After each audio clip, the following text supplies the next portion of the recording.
অধিক প্রশ্ন করা কাদের স্বভাব বলেন তো? অধিক প্রশ্ন করা কাদের স্বভাব?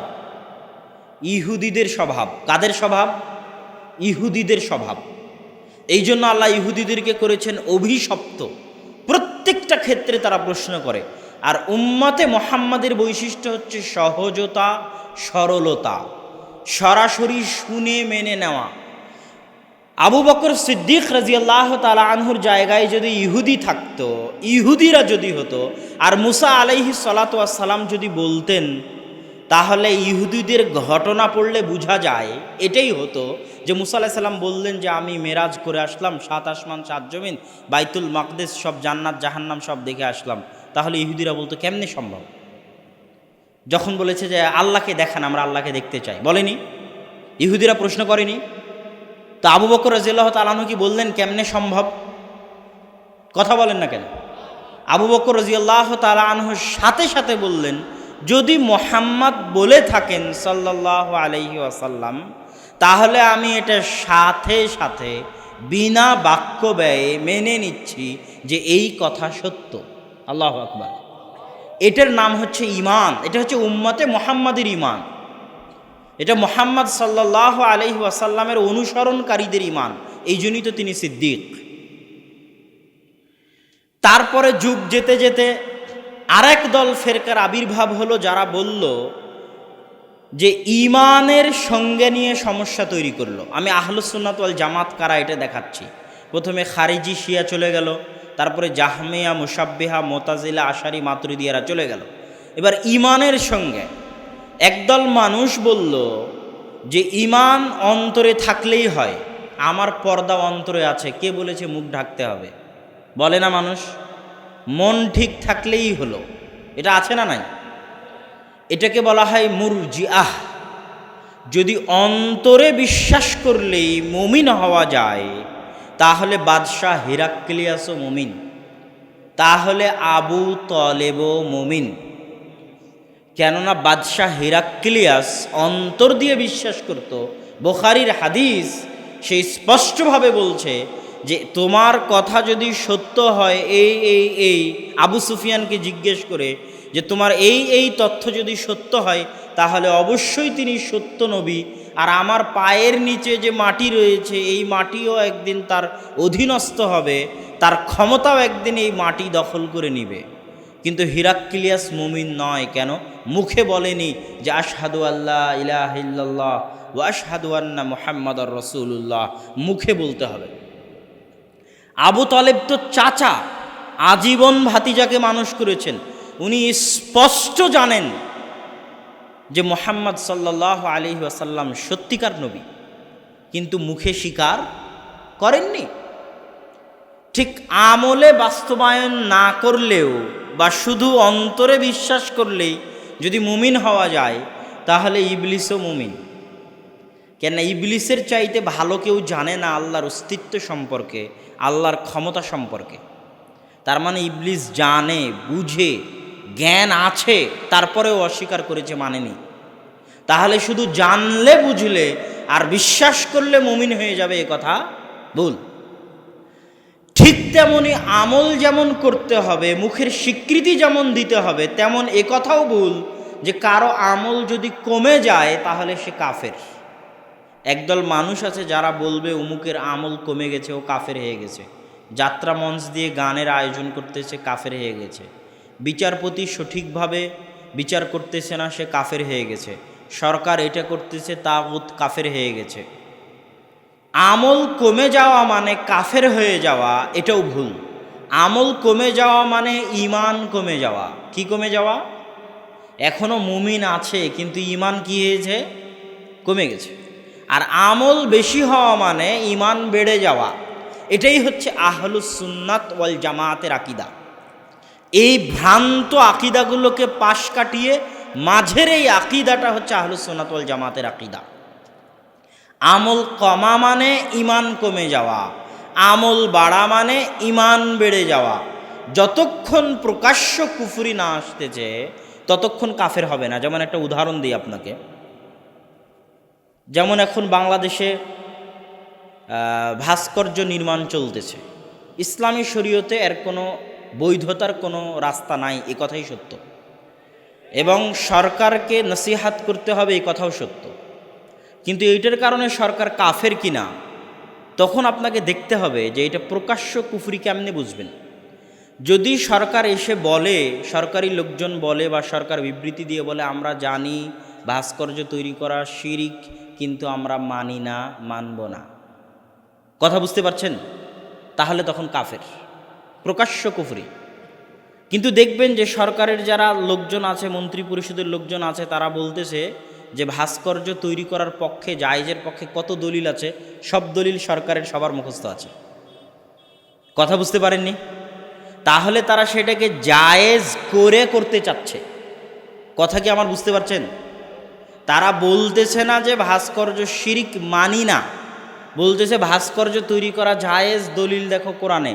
টিভি খুললেই দেখবেন কত দাড়ি টুপিওয়ালা হুজুর আছে যারা ভাস্কর্য জায়েজের পক্ষে ফতোয়া দিচ্ছে, আছে না?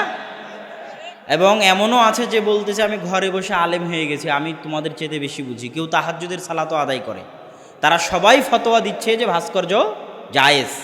তাহলে কি বলতে হবে? ফাসিক মুমিন, মানে কাফের হয়ে যায়নি। এই সুযোগ আমাদের নাই যে কেউ কোনো কবিরা গুনাহ করলো আর আমি তাকে যাচাই বাছাই না করেই তাকে কাফের বলবো। তাকে দুটো জিজ্ঞাসা করতে হবে কবিরা গুনাহ করার পর, দুটো জিজ্ঞাসা, আপনি কি জানেন? যদি বলে না জানি না, তাহলে কাফের হবে না। আপনি কি জানেন সালাত আদায় করা ফরজ, আপনি যে সালাত আদায় করছেন না? তো বলে না আসলে আমি তো জানি না যেভাবে। আচ্ছা ঠিক আছে, তাহলে কাফের হবে না। আচ্ছা আপনি জানেন সালাত আদায় করা ফরজ? হ্যাঁ আমি জানি, করছেন না কেন? এবার যদি তার কাছে তাবিল থাকে, এটাকে আরবিতে বলা হয় তাবিল, যে আসলে করার তো চেষ্টা করি কিন্তু এই কারণে করতে পারি না। সে যদি বলতো জানি সালাত ফরজ কিন্তু মানি না, কে বলেছে সালাত ফরজ, আদায় করব না, কথা বুঝতে পেরেছেন? তাহলে সে কাফের। এই জন্য আমি বহু বক্তব্যে বলেছি দাড়ি না রাখলেও দাড়ি নিয়ে কটূক্তি, কটাক্ষ, হাসি ঠাট্টা করা যাবে না। দাড়ি নিয়ে হাসি ঠাট্টা করলে কাফের হয়ে যাবেন। ইসলামের ছোট থেকে ছোট যে বিষয় সাবেত, প্রমাণিত, ছোট থেকে ছোট যে কোনো প্রমাণিত বিধান নিয়ে হাসি ঠাট্টা করলে সজ্ঞানে সে কাফের হয়ে যাবে। কিন্তু যদি হাসি ঠাট্টা না করে, তার কাছে কোনো তাবিল থাকে, সরকারকে জিজ্ঞেস করছি কেন করছেন, সরকার বলছে এই দেখো কোরআনে দলিল আছে, আমি বুঝাচ্ছি কিন্তু তিনি মানতেছেন না, কিন্তু তিনি এটা বলতেছেন না যে আমি মানি শিরিক কিন্তু তাও করব, তাহলে কাফের। আর যখন সেটার পক্ষে দলিল দিয়ে তাবিল করে বলতেছে না করার সুযোগ আছে, এই দেখো দলিল, তখন ফাসেক, কথা বুঝতে পারছেন?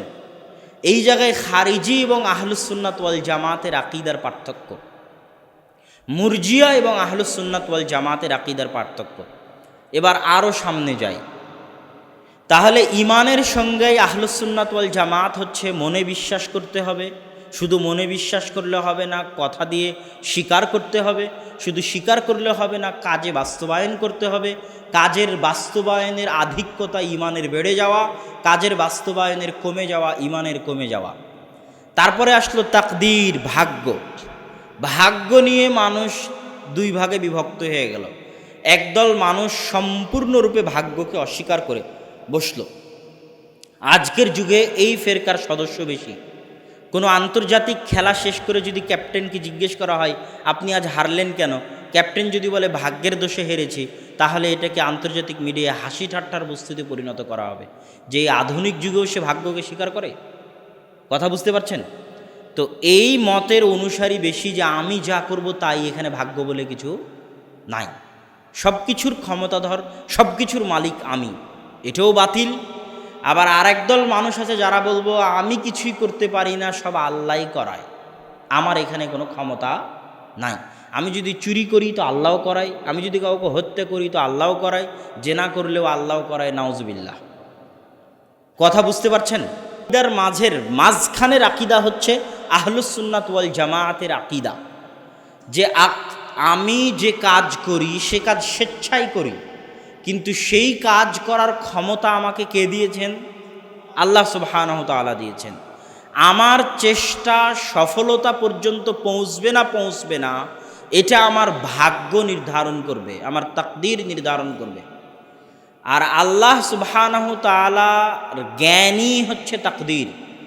মানুষ কোনো কাজ বাধ্য হয়ে করে না, স্বেচ্ছায় করে, কিন্তু ওটা যে করবে এটা আল্লাহ আগে থেকে জানেন। আল্লাহর এই জ্ঞানটাই তাকদীর। মানুষ যে করবে এটা আল্লাহ আগে থেকে জানেন, আল্লাহর এই জ্ঞানই তাকদীর। আল্লাহ সুবহানাহু ওয়া তাআলা তার এই জ্ঞানটাকে কলম দিয়ে লিপিবদ্ধ করেছেন। তার মানে এই নয় যে লিপিবদ্ধ করার কারণে আপনি করতে বাধ্য, আপনি স্বেচ্ছাতেই করবেন, কিন্তু আমি আগে থেকেই জানি যে আপনি এরকম করবেন। কথা বুঝতে পারছেন? এটা হচ্ছে তাকদীর। এই সালাফি মানহাজের সাথে জরুরি কয়েকটা কথা, সেটা হচ্ছে আল হিজব আস সালাফি, আল মানহাজ আস সালাফি। সালাফি দল, সালাফি মানহাজ। এই জায়গায় জামাতবদ্ধ জীবনযাপন সংক্রান্ত বহু হাদিসের বিকৃতি ঘটানো হয়েছে, বহু হাদিসের। জামাতবদ্ধ জীবনযাপন বলতে আমাদেরকে বোঝানো হয় নির্দিষ্ট একটা দল, নির্দিষ্ট একটি সংগঠন, তার একজন নেতা, তার একজন আমির, তার হাতে বায়াত, তার অনুসরণ, এটা হচ্ছে জামাতবদ্ধ জীবনযাপন। এবং সেখান থেকে কেউ বের হয়ে গেলে সে জামাত থেকে বের হয়ে গেল, হত্যাযোগ্য অপরাধী হয়ে গেল, সে ইসলাম থেকে খারিজ হয়ে গেল, এরকম চরম অপরাধী হয়ে গেল, এটা মনে করা হয়। এটা হচ্ছে চরম ভ্রান্ত আকিদা। এটা হচ্ছে ইসলাহ আহলিল হাদিস, আহলে হাদিসদের সংশোধনের জন্য বলতেছি। এটা সালাফি মানহাজের আকিদার সম্পূর্ণ বিপরীত। জামাতবদ্ধ জীবনযাপন মানে দুইটা জিনিস। রাসূল সাল্লাল্লাহু আলাইহি ওয়াসাল্লাম যত হাদিসে বলেছেন তোমরা জামাতবদ্ধ থাকো, আমরুকুম বিখামসিন, আমি তোমাদেরকে 5টা বিষয়ের আদেশ দিচ্ছি, তার মধ্যে একটা হচ্ছে আল জামাআহ, জামাতবদ্ধ থাকো। রাসূল সাল্লাল্লাহু আলাইহি ওয়াসাল্লাম বলেছেন কেউ যদি জামাতবদ্ধ না থাকে, জামাত থেকে বের হয়ে যায় 1 বিঘত পরিমাণ, তাহলে তার কাঁধ থেকে ইসলাম খুলে পড়ে যাবে। এটা আল্লাহ রাসূলের হাদিস। রাসূল সাল্লাল্লাহু আলাইহি ওয়াসাল্লাম বলেছেন মুসলমানকে হত্যা করা হারাম, মুসলমানের রক্ত, ধন সম্পদ, ইজ্জত হারাম। ইজ্জত হারাম, এটা কি বুঝেন? সম্মান হারাম, এই কথাটা মানুষ বুঝে না। আজকের যুগের যারা মানবতাবাদী বলে দাবি করে যে আমরা মানবতাবাদী, মানুষের অধিকার নিয়ে কথা বলি, সেটা জাতিসংঘের মানবাধিকার সংস্থা হোক আর অন্য কোনো মানবাধিকার সংস্থা হোক, তারা মানুষের মৌলিক অধিকার বলতে সবসময় মানুষের মুখের কথার অধিকার বুঝায়, মানুষকে হত্যা না করা বুঝায়, মানুষের ধন সম্পদ ছিনিয়ে না নেওয়া বুঝায়।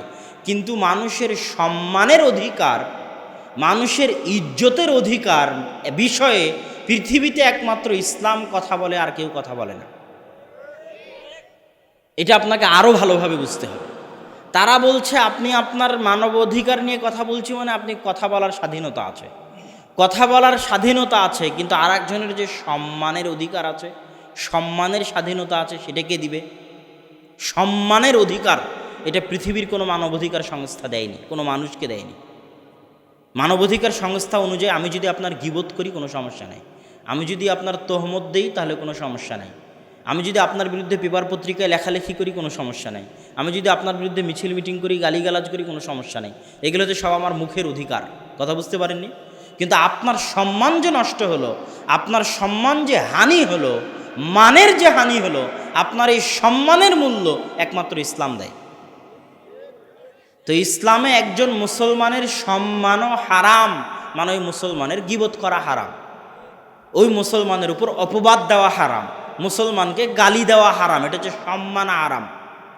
কেননা গালি দিলে তার সম্মান কমে, গীবত করলে তার সম্মান কমে, অপবাদ দিলে তার সম্মানের উপর আঘাত আসে, তার সম্মান হারাম। কেমন হারাম?